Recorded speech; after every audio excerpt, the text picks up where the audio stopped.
So finally दोस्तों भी हमारे पास एक फोन आया है सैमसंग का और इसके अंदर FRP लॉक लगा हुआ है। तो कैसे इस फोन लॉक करेंगे इस वीडियो में आपको देखने को मिलेगा। सैमसंग का जो फोन है वो है सैमसंग का M12 मॉडल।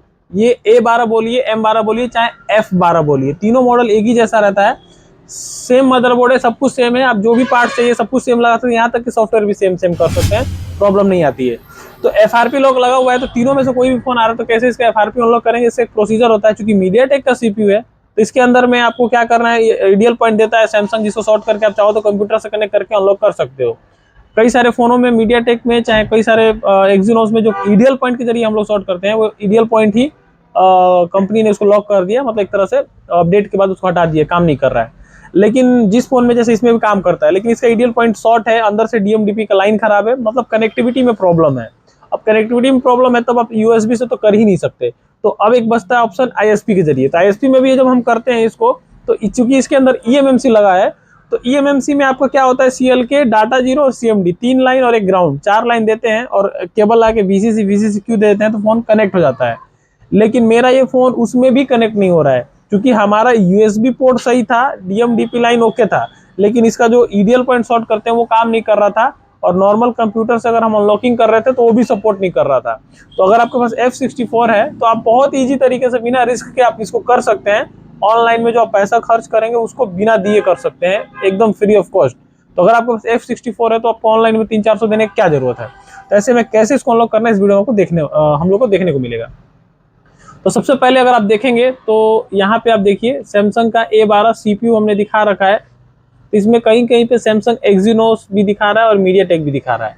और ISP का आप देखेंगे तो यहाँ पे हमने ISP दे रखा है पूरा पूरा VCCQ का, यहाँ पे चार्जिंग नहीं लगाएंगे। अब हुआ ये है कि ये फोन जब हम इसको कनेक्ट कर रहे थे, तो ये वीडियो बनाने का मकसद क्या है, ये फोन कनेक्ट ही नहीं हो रहा था। मतलब यहाँ पे जब इसको मैं कनेक्ट कर रहा था तो ये phone bar bar CPU flash IC not supported का ऑप्शन आ रहा था बार बार।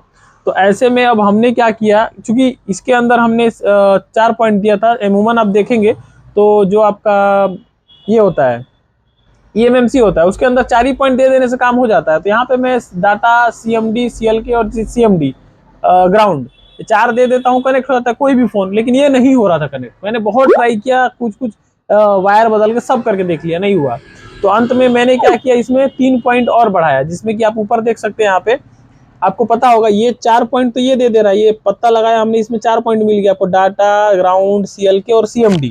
लेकिन अगर आपको अब इसके अलावा पॉइंट चाहिए तो आपको यहाँ देखना पड़ेगा। तो यहाँ पे दिया हुआ आप देखिए eMMC का, यहाँ पे दिया ग्राउंड का 1, डाटा का 2, CLK 3, CMD 4, VCC 5 और VCCQ 5 और VCC 6।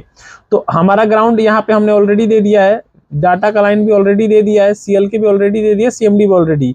अब बचा हमारा VCC और VCCQ और VCC, और एक बचा रीसेट का। तो अगर रीसेट का यहाँ पे अलग से फ्लेक्स 64 में ऑप्शन दिया है, अगर आपके पास क्या बोलते हैं UFI होता तो VCCQ से ही 2 पॉइंट निकलता आपके eMMC से और डायरेक्टली आपका इसी में ऐड हो जाता। मतलब रीसेट का लाइन और VCC का लाइन दोनों यहीं पे ऐड करते हैं आप VCCQ में।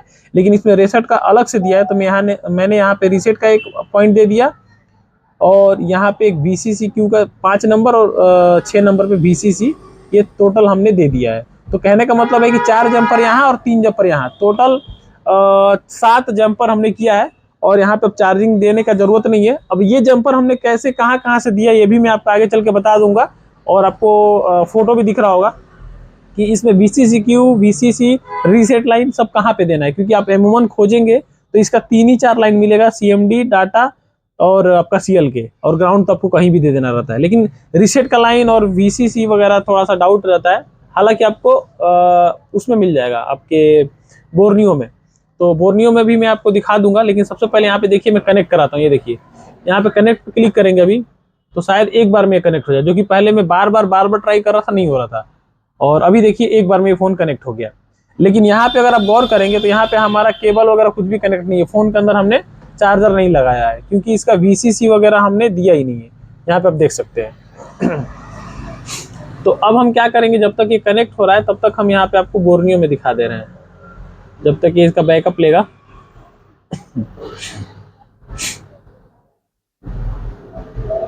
ये इसका बैकअप ले रहा है। यहाँ पे इसका क्लॉक थोड़ा सा स्लो है, बट कोई दिक्कत नहीं है, ले लेगा।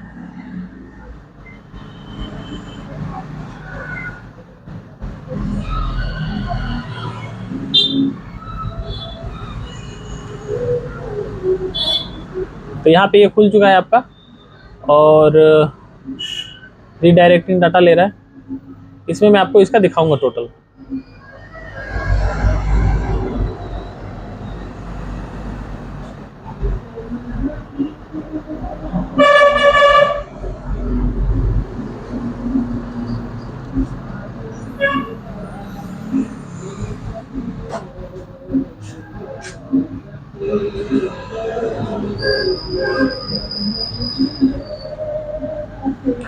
ये देखिए यहाँ पे बैकअप चालू हो गया, बूट भी।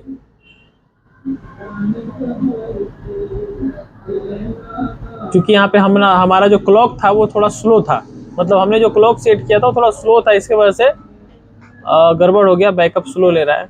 बट कोई दिक्कत नहीं है,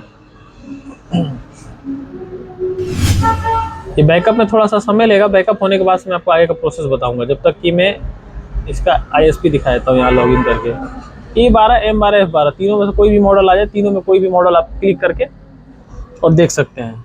बोर्नियो से कैसे देखना वो भी मैं आपको बता देता हूँ। यहाँ पे आपको चले जाना mobile solution, Samsung M series में चले जाता हूँ, और जब तक ये आपका इधर बैकअप ले रहा है तब तक। और ये देखिए 127 ये रहा M12, 125 मेरा 127 है, मदरबोर्ड पे ही लिखा रहता है।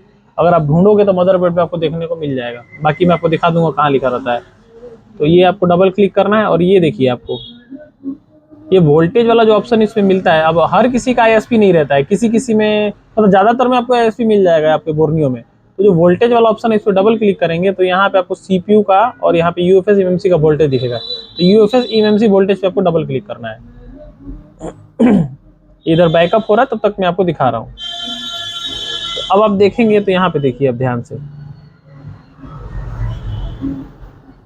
ये देखिए ये आपका मिल गया VDD, यानी कि आपका ये VCC है और ये VCCQ ये है, ये वाला ये 2P जो दिख रहा है ये VCCQ है और ये VDD जो है ये आपका VCC है।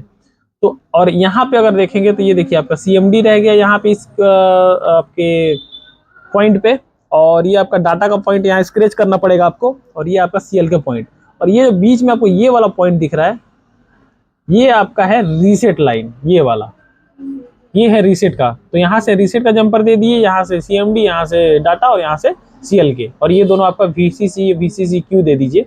ये वाला आपका VCC और इधर वाला आपका VCCQ इधर साइड वाला, तो आपको यहाँ पे दे देंगे, आपका काम हो जाएगा। यही दो पॉइंट रहता है जिससे कि आपका ये मतलब आसानी से हो जाता है। अब यहाँ पे हमारा ये जो बैकअप लेगा, बैकअप ऑटो बैकअप पे अगर आप नहीं चाहते हैं लेना तो आपको सिंपल से यहाँ अनटिक कर देंगे तो ये आपका बैकअप नहीं लेगा। अब जैसे मेरा बहुत ज़्यादा टाइम लग रहा है, मेरे को लग रहा है कि मेरे को इतना टाइम नहीं देना है, तो मैं चाहूँ तो यहाँ से ऑटो बैकअप को हटा भी सकता हूँ। यहाँ से अनटिक करके अपना ऑटो बैकअप हटा देना है और आपको अपना जो भी काम है अपना कर लेना है। FRP वगैरह जैसे टाइम लग रहा है ज़्यादा तो आप ऑटो बैकअप को ऑफ करके अपना कर सकते हैं। मैं अक्सर इसको ऑफ करके तब रीड कराता हूँ जिससे कि हमारा समय कम लगता है, पार्टीशन वगैरह शो हो जाता है और अपना FRP को एग्जीक्यूट करके डन कर देता हूँ, क्योंकि बैकअप उतना लेने की जरूरत पड़ता नहीं है। हालांकि अभी तक तो कोई भी फ़ोन बैकअप बिना लिए मतलब मैंने किया है, अभी तक कोई भी ऐसा दिक्कत नहीं आया कि फ़ोन डेड हो गया या फिर ऐसा कुछ प्रॉब्लम हुआ हो। तो यहाँ पे अगर आप देखेंगे तो ये देखिए पूरा बैकअप ले लिया और यहाँ पे एंड्रॉइड 13 वर्जन है इसका, और ये देखिए FRP में यहाँ पे एक्टिव दिखा रहा है अभी फिलहाल के टाइम में। और यहाँ पे एक एरर आ रहा है GPT यूज़र इनवैलिड, ये एरर भी फिक्स हो जाएगा बहुत ही आसानी से।